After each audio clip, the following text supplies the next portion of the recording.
That's it. But my wife and I, that's the thing we love to do. We love to watch movies together. We got this thing, this Netflix. You got Netflix, y'all? It's awesome, man. We watch all the time. But it's too much. We're watching too many movies because it's starting to influence our arguments. It's so strange. She walks in the other day. Hey, did you leave your underwear on the bathroom floor? Are those your underwear on the bathroom floor? I hope so.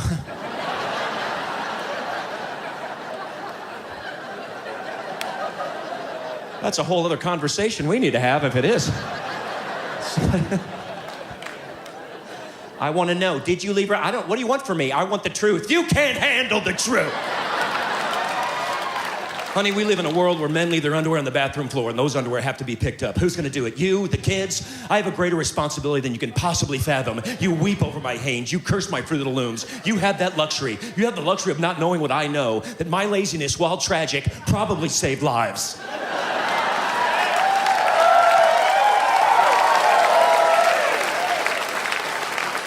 And my undergarments, while grotesque and incomprehensible to you, save lives. You don't want the truth because deep down in places you don't talk about at parties. You want them on that floor. You need them on that floor. We men use words like boxers, briefs, whitey-tighties. You use them as a punchline. I wish you'd just say thank you and be on your way. Otherwise, pick up your own underwear and stand to post. Either way, I really don't care what you think you are entitled to.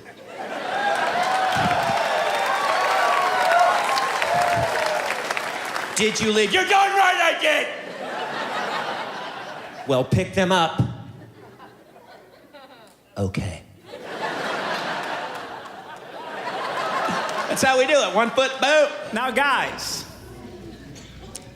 Girls, sorry. Now, girls. You can't forget that he gives himself huge bonus points for everything he does. So how can a woman earn huge bonus points with a man?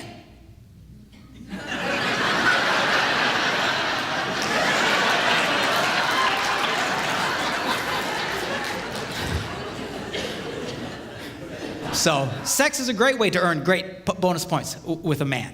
But there's another way, and that is when you believe in him. Every man wants his wife to believe in him. Now that sounds like a simple thing to do, especially to you young girls who haven't been married very long. But that's because you haven't heard the incredible, stupid ideas he's going to come up with yet.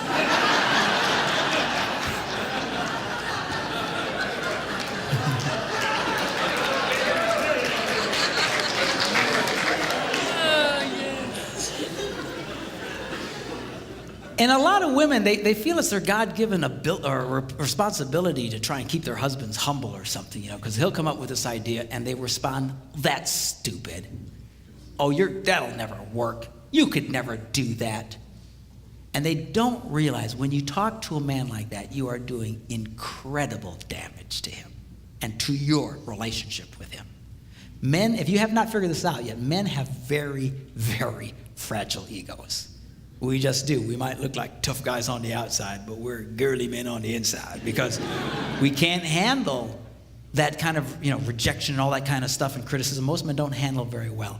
And when women treat their husbands that way, when he tries to share his dreams with you and you dismiss them as stupid and ignorant and he can't do that, that's very, very, very damaging. Now, that's not to say you can't challenge his ideas. Keep him from destroying himself and the family. That's okay. But you need to be his number one fan. Because I'll tell you what happens. When you do that, you know what he learns? I cannot share my dreams with this woman. And men will stop telling their wives their dreams. If your husband never tells you his dreams, you guys might need to have a serious talk. And the reason he's not telling you is probably because you have given that kind of reactions to him. And it's very damaging to a man. And now you got yourself in a really bad place because almost miraculously at work there's some bimbo there who just accidentally hears one of his ideas and goes, oh, that would be a great idea. Oh, really? Oh, yeah, you'd be great at that. Oh, well, thank you very much. And now you're in serious trouble. You need to understand something, girls. Most affairs do not begin for sexual reasons. They begin for emotional ones. And you need to let that boy know that you are his number one fan. And it's hard for a lot of women. I'll tell you who really struggles with this: women of professional men. Doctors, lawyers, preachers' wives. A lot of them really struggle in this. Why? Because they get so tired of hearing everybody praise their husband. Oh, you're so great. He's so great. He must be wonderful. He must be wonderful. I've heard with my own ears a woman, as soon as they came into the door, she says, you know, everybody thinks you're so smart. I know what an idiot you are. I think, what is she thinking? She's doing God's work somehow? Everybody thinks you're so great. I know how stupid you really are. Huge damage to the relationships. You need to let that boy know you are his number one fan. And as much as I love it when people come up to me after these seminars and say, oh, you were great, I loved you, and I do love that because I have an ego the size of Texas, you know, and the one that means the most to me is when that cute redhead comes up to me and says, you did a great job today. And I know the only reason she says that is because I just said this now.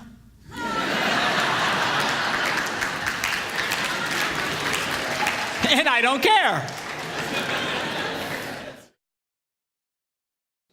But ladies, you don't always make it easy for us. That's because what you say is not always what you mean. Here are what we've called some of the deadly terms used by women. Like this one right here. Seriously? Which actually means she's giving you a chance to rethink what you just said. Moving on, here's another deadly term. Go ahead.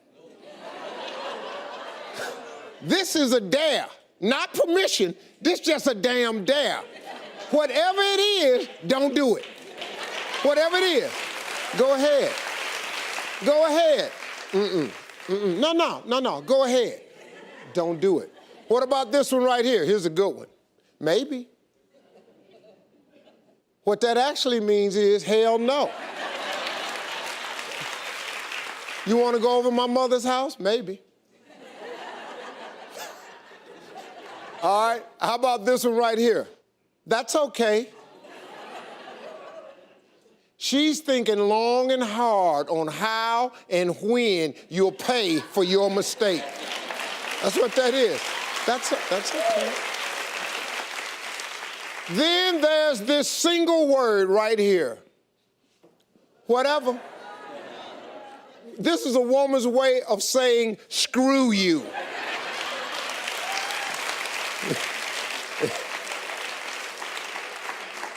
And that's just for daytime TV. Finally, we've got this single word.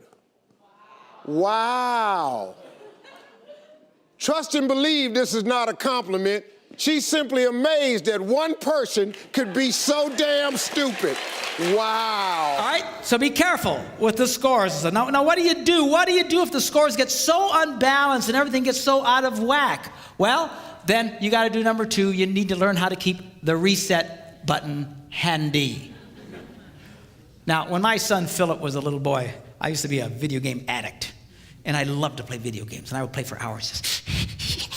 And I had the latest, greatest, whatever, boxes and stuff like that. And he would come up to me and say, Dad, can I play with you? Can I play too? And I'd say, sure. So I'd give him a controller. And I took the cord and I ran it back, but I wouldn't plug it in. He was a little boy. He didn't know. Oh, that's terrible. What would you think about that? It is going to be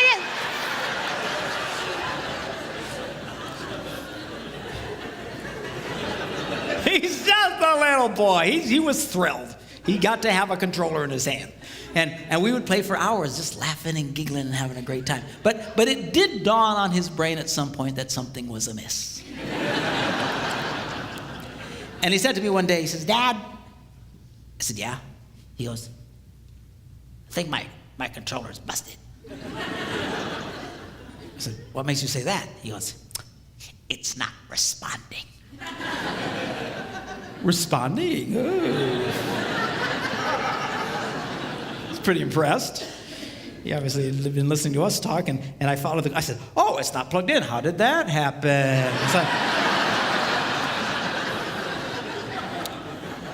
So we plugged it in, and all of a sudden it comes to life. He goes, yeah, that's it. And sure enough, the little rat could play. And he's playing, and I'd let him get way in front, and then I'd catch up, and I'd let him get way in front, and I'd catch up, and we just do this for hours, having a great time. The problem with this plan was, though, is he eventually got really good. When I was better than him, I would let him get way ahead, but when he got better than me, he felt no such compassion for the old man. And he would kill me. Just kill me. I mean, just massacre me. Just, 180,000 to 12, And I'd reach over and hit the reset button. Bleep! And he'd say, Dad! I'd say, shut up, keep playing. We're trying to get us. And he'd get way ahead, and I'd do it again. Bleep! Dad, cut it out! My hand slipped. And I loved the reset button. Do you know why I love the reset button? Because whenever you would push the reset button, everything would go back to the way it was. Wouldn't it be great if relationships had a reset button? That when things got so crazy and the scores got so unbalanced and things were so out of whack, that all you had to do was push a button and everything would go back to the way it was. Wouldn't that be great? Do you know God has given us just such a button?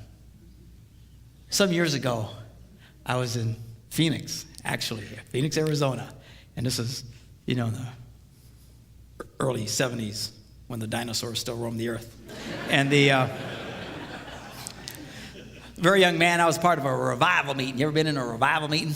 They'd have meetings every night, and you never had an ending time. You just would keep going and going and going and going until people quit coming. And our meetings would go sometimes for months on end. As long as people kept coming and asking Christ into their lives, it was very, very cool. We had a lot of fun. During the day, we would go out, we'd hand out flyers inviting people, and at night we'd have these meetings. Well, my favorite place to go in downtown Phoenix was in front of the downtown porno shop, because it was hilarious to hand somebody a flyer about Jesus on his way into a porno shop, because it would just freak him out. He'd go, oh, thanks, and he'd go, all of a sudden he'd go, oh, wait a minute, this isn't J.C. Penney's? What am I doing here? It was hilarious. I'd keep myself entertained for hours doing that, We weren't protesting, or just handing, how you doing? Yeah. Hi. And it was just great entertainment. Well, the guy who owned the porno shop, though, wasn't having nearly as much fun. And he was losing tens of thousands of dollars, and he thought we were never going to leave because there was no ending on our flyers, and we just kept going and going and going. And he became very desperate, and desperate people do desperate things. And this man hired a professional killer to come to the meeting to shoot the evangelist to get rid of us, so that after he would kill the evangelist, we would all freak out and leave town. Well, the perfect scenario would have been for, the evangelist always came out in the beginning and welcomed everybody, and as things were kind of settling down, he could have just boom and in the confusion taken off. But this particular night, I'll never forget it, the evangelist calls us over and says, hey, you guys, he says, I don't feel so good. He says, something's wrong. He says, can you start without me? And we said, well, yeah, sure. So we start without him. Which is really kind of a drag if you're a killer.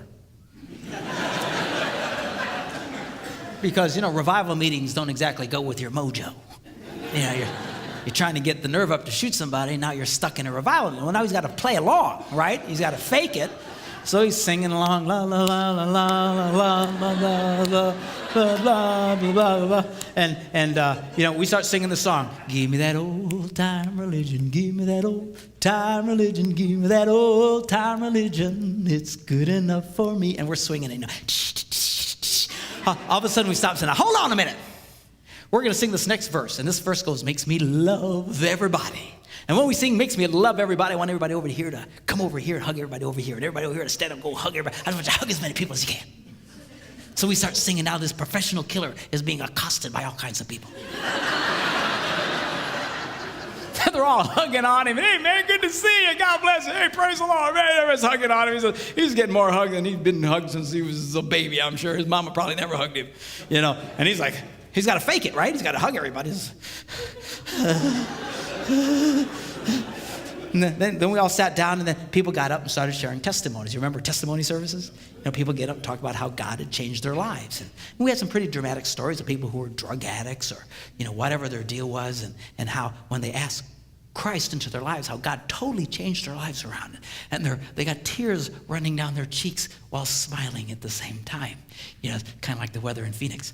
And sunny yet raining. I don't understand. But it was so powerful, and he's just listening to all these people. Then finally, the evangelist comes out.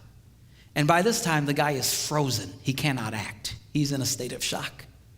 And this evangelist starts preaching what all evangelists preach. The fact that God loves us. He loved us so much, he sent Jesus to take our punishment. Jesus took what he did not deserve so we could get what we do not deserve, which is forgiveness. And when he got to the end, he did one of these Billy Graham things where he said, if you want to ask Christ into your life, I want you to walk down to the aisle and we're going to pray for you.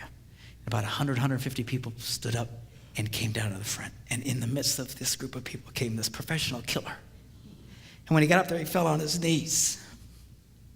And he started crying. He says, I can't do it. I can't do it. I just can't do it.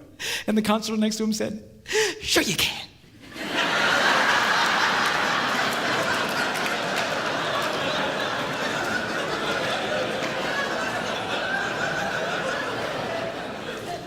You can do it.